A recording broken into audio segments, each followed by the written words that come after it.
Hi guys! Eto nga pala yung aming Valentine's Day dinner ni Abby.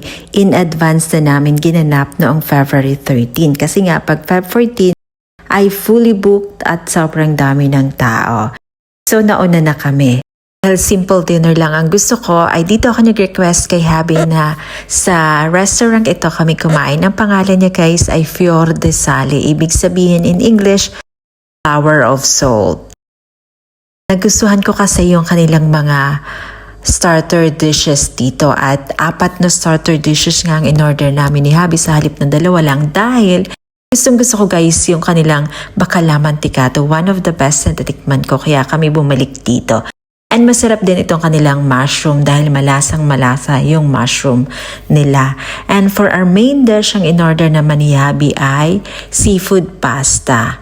Sa akin naman ay meat dish. At syempre, ang dinner namin ay hindi kompleto kung walang isang bote ng red wine. Kaya ayan, si Habi meron ng pa-flying kiss sa akin. O diba? Ang sweet!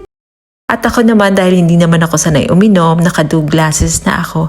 Kaya ayan, nagkulay mansanas na ang aking pisngi. Pulang-pula na, rosy cheeks. At alam niyo ba guys, napakainit ng pisngi ko din pagka ganyang namumula na siya.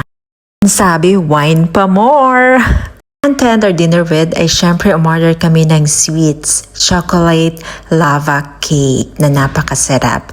And after nga ng aming dinner na yun guys ay naglakad-lakad na kami. Doon nga pala sa dulong yun located yung Fior de Sale restaurant kung saan kami kumain. Dito lang yan malapit sa main street na Via Risole.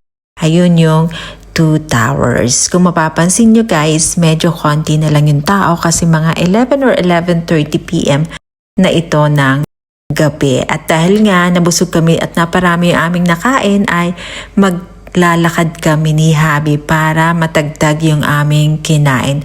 Nakakaaliw naman nga talaga kasi maglakad-lakad dito sa Bologna City guys. Ang dami mong makikita and ang gaganda ng mga views. Nakarating na nga kami dito sa may Piazza Santo Stefano, kung saan located itong 7 churches o yung Little Jerusalem na tinatawag nila. Pag dito ka guys, naglakad-lakad talagang mafe-feel mo na parang naglakad ka nung unang panahon or during the medieval times. At syempre, kagaya palagi ay holding hands while walking kami ni Habi. O diba? HHWW. Kahit hindi Valentine's Day or may okasyon ay ganyan talaga kami ni Habing maglakad. So, kumusta guys ang inyong Valentine's? I hope nag-enjoy kayo. Maraming salamat sa panonood.